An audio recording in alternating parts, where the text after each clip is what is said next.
स्वार्थ को नहीं परमार्थ को साधा जाए। स्वार्थ और परमार्थ में बहुत थोड़ा सा अंतर है। स्वार्थ उसे कहते हैं जो शरीर को तो सुविधा पहुंचाता हो पर आत्मा की उपेक्षा करता हो। चूंकि हम आत्मा ही हैं तो शरीर हमारा वाहन या उपकरण मात्र है। इसलिए वाहन या उपकरण को लाभ पहुंचे किंतु स्वामी दुख पावे तो ऐसा कार्यक्रम मूर्खतापूर्ण कहा जाएगा। इसके विपरीत परमार्थ में आत्मा के कल्याण का ध्यान प्रधान रूप से रखा जाता है। आत्मा के उत्कर्ष होने से शरीर को सब प्रकार सुखी एवं संतुष्ट रखने वाली आवश्यक परिस्थितियां अपने आप उपस्थित होती रहती हैं। केवल अनावश्यक विलासिता पर ही अंकुश लगता है। फिर भी यदि कभी ऐसा अवसर आवे कि शरीर को कष्ट देकर आत्मा को लाभ देना पड़े तो उसमें संकोच न करना ही बुद्धिमानी है। यही परमार्थ है। परमार्थ का अर्थ है परस्वार्थ। जिस कार्य के द्वारा तुच्छ स्वार्थ की, शरीर तक सीमित रहने वाले स्वार्थ की पूर्ति होती है, वही त्याज्य है। जो स्वार्थ अपनी आत्मा का, शरीर का, परिजनों का एवं सारे समाज का हित साधन करता है, वह तो प्रशंसनीय ही है। ऐसा परमार्थ सर्वत्र अभिनंदनीय माना जाता है। वही मनुष्य की सर्वोत्तम दूरदर्शिता का चिन्ह भी है। इसी पथ पर चलते हुए इस सुर दुर्लभ मानव जीवन का लक्ष्य पूरा हो सकता है। परमार्थ की साधना। आत्मकल्याण और युग निर्माण का जो कार्यक्रम लेकर हम चले हैं वह सच्चे अर्थों में परमार्थ की साधना है, क्योंकि उससे अपना तो लौकिक और पारलौकिक हित साधन होता ही है, साथ ही आसपास का वातावरण भी सुधरता है, दूसरों को भी लाभ मिलता है। युग निर्माण कार्यक्रम की योजना सफल होने से दूसरों को लाभ है ही, किंतु साथ ही अपना दोहरा लाभ है।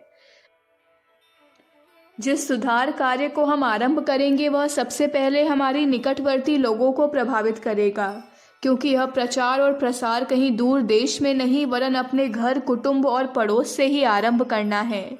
उनके विचार उत्कृष्ट बनने से, उनमें श्रेष्ठता और देवत्व की मात्रा बढ़ने से निश्चय ही हम पर उसका अत्यधिक प्रभाव पड़ेगा। वे असहयोगी एवं आक्रमणकारी न रहकर हमारे लिए प्रेम, सहयोग एवं सज्जनता से बरतने वाले बनेंगे। इससे अपनी आंतरिक शांति तो बढ़ेगी ही, बाहरी सहयोग एवं स्नेह भाव बढ़ने से संगठन जैसी शक्ति भी बढ़ेगी और सहयोग रहने से आर्थिक, सामाजिक एवं अन्य अनेक प्रकार के लाभों में भी अभिवृद्धि होगी। इसके अतिरिक्त लोक सेवा, जनहित एवं व्यक्ति निर्माण का जो पुण्य प्राप्त होगा वह भी साथ में जुड़ा हुआ है। यह दोहरा लाभ मिलता है। सुरक्षा की चार दीवारी। प्राचीन काल में राजा लोग अपनी राजधानी की सुरक्षा के लिए नगर से बाहर एक बड़ा परकोटा बनाते थे, ताकि शत्रु का हमला उस परकोटे के बाहर रुका रहे और अपनी सुरक्षा में सहायता मिले। किसी जमाने में युग निर्माण जैसे कार्यक्रम विशुद्ध पुण्य की दृष्टि से कोई भले ही करते रहे हों, पर आज वह हमारा सर्वोपरि स्वार्थ है। समाज का ढांचा अब इतना श्रृंखलाबद्ध एवं सघन हो गया है कि एक का प्रभाव दूसरे पर पड़े बिना नहीं रह सकता। हम व्यक्तिगत रूप से अपनी भौतिक उन्नति कितनी ही कर लें, पर बुरे स्वभाव के कुटुंबियों, मित्रों और पड़ोसियों से घिरे रहने पर हमें निरंतर चिंतित रहना पड़ेगा। जो सद्गुण हमने अपने स्वभाव में बड़ी कठिनाई से सम्मिलित किए हैं, उन्हें भी बुराई का वातावरण स्थिर न रहने देगा और उनकी दुष्टता की प्रतिक्रिया में हमारी अच्छाई भी डूबने लगेगी। इसलिए अब अपने आप की भलाई, अपने आप की अच्छाई की संकुचित सीमा में सोचते रहने से काम न चलेगा। अब वह दायरा बढ़ाकर कुछ अधिक विस्तृत क्षेत्र में फैलाना पड़ेगा, तभी अपनी शांति और सुरक्षा की समस्या हल होगी। सच्चा स्वार्थ इसी से सधेगा। युग निर्माण कार्यक्रम सच्चे अर्थों में अत्यंत दूरदर्शितापूर्ण स्वार्थ साधन है, क्योंकि उसके द्वारा हम अपने आसपास सज्जनों का निर्माण करते हैं। सज्जनों का स्नेह एवं सहयोग हमारे सुख में बढ़ोतरी ही करेगा। सेवा करने का आत्मसंतोष, यश, प्रतिष्ठा एवं परलोक के लिए पुण्य संचय का विशेष लाभ इसके अतिरिक्त है। इस ओर बढ़ाए हुए कदम हमें युग निर्माता, लोक सेवी, देशभक्त, समाज सुधारक, धर्मात्मा, परोपकारी एवं महापुरुषों की श्रेणी में ले जाकर बिठा देते हैं। इतिहासकारों की कलम के नीचे हमारा नाम जमता है और जनता हमें अभिनंदनीय मानती है। यह लाभ इसके अतिरिक्त हैं। वस्तुतः यह अपनी और अपने बच्चों की स्वार्थ साधना का श्रेष्ठ तरीका है। इन प्रयत्नों से कोई और न सुधरे, केवल हमारा परिवार ही संभ्रांत बन जाए तो उसकी सज्जनता से आज का समय भी आनंद से कटेगा और बुढ़ापा भी उनके बीच रहते हुए शांति से बीतेगा। कुसंस्कारी परिजन नरक में रहने वाली यमदूतों से अधिक दुख देते हैं।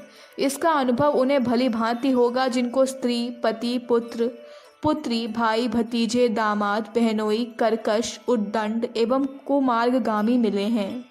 उनकी गतिविधियों से जिसका जी दिन रात जलता है, वह बेचारा घायल से भी बुरा पड़ता है। घायल अपने कष्ट को कह तो सकता है, कराह तो सकता है, पर उस बेचारे के लिए तो इस पर भी प्रतिबंध है। जी की जलन में भीतर ही भीतर सुलगते रहने की व्यथा कितनी कष्टकारक होती है, इसे कोई भुक्तभोगी ही जान सकता है। समय से पहले चेतें। इस व्यथा से छुटकारा दिलाने का कोई कारगर उपाय यदि मिल सके तो कोई इस प्रकार का परिजन, पीड़ित, पड़ोसियों और स्वजन संबंधियों का सताया हुआ मनुष्य उसके लिए बड़े से बड़ा त्याग और खर्च करने को तैयार हो सकता है। हमें सोचना चाहिए कि भयंकर बीमारी में फंस जाने पर प्रचुर धन खर्च करने की अपेक्षा उस बीमारी को न होने देने या रोके रहने के लिए समय रहते कुछ थोड़ा खर्च कर लिया जाए तो क्या वह बुद्धिमानी न होगी? शत्रु का हमला होने पर उसे लड़ाकर परास्त करने का तरीका महंगा और समय रहते शत्रु को निरस्त कर देने का तरीका सस्ता है। हैजा या इन्फ्लुएंजा फैलने के दिनों में क्या हम अपने घर में सबको सुरक्षा की सुई नहीं लगवा सकते? सुरक्षा के सुई के रूप में ही हमें अपने निकटवर्ती क्षेत्र में सद्भावनाओं और सत्प्रवृत्तियों का शिक्षण कार्य आरंभ कर देना चाहिए। अपने बच्चों का भविष्य बनाने और उन्हें सुखी रहने के लिए जो हम बहुत कुछ सोचते और बहुत कुछ करते हैं, अच्छा भोजन, अच्छे वस्त्र, ऊंची शिक्षा, विवाह शादी में विपुल खर्च, चिकित्सा, मनोरंजन आदि की सुविधाएं जुटाने में हर अभिभावक बहुत त्याग और खर्च करता है। इन बातों पर सोचता विचारता भी बहुत रहता है। अपने प्यारे बच्चों और परिजनों के लिए ऐसा करना उचित भी है, पर इसी स्थान में दाल में नमक डालना भूल जाने की तरह एक बहुत बड़ी भूल हम कर बैठते हैं कि उन्हें सुसंस्कारी बनाने के लिए कुछ नहीं करते। शिक्षा तो देते दिलाते रहते हैं, पर दीक्षा की ओर ध्यान ही नहीं दिया जाता। कुसंस्कारों की गरिमा। हजार योग्यताएं और लाख समृद्धियां एक ओर और सुसंस्कारों को एक ओर रखकर तोला जाए तो सुसंस्कारों का पलड़ा भारी बैठेगा।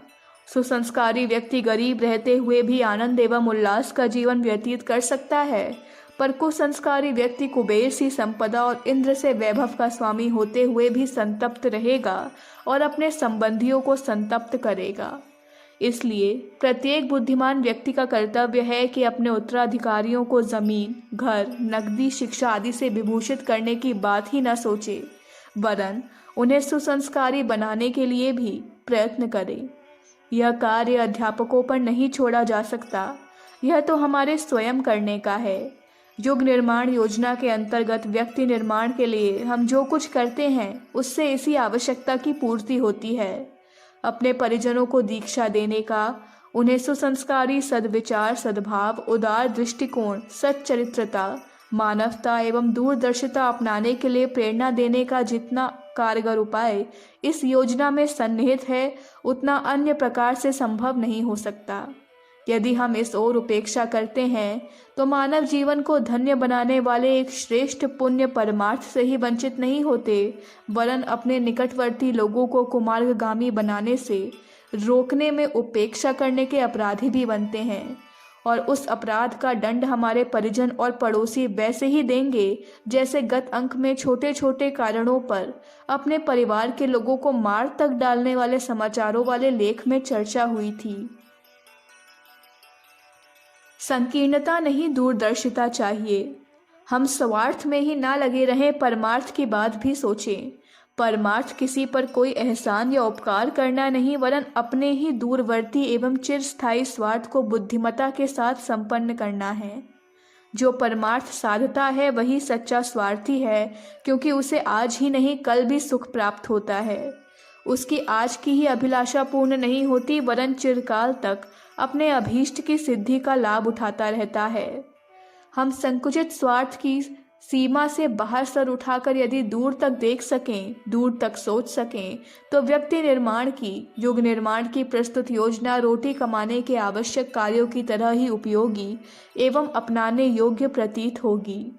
यदि इसके लिए हम कुछ करने भी लगें तो प्रतीत होगा कि हम अपने जीवन के बहुमूल्य क्षणों का उपयोग एक ऐसे कार्य में कर रहे हैं जिससे हमारा, हमारे परिजनों का, सारे संसार का सब प्रकार भारी हित साधन संभव होता है, हो रहा है।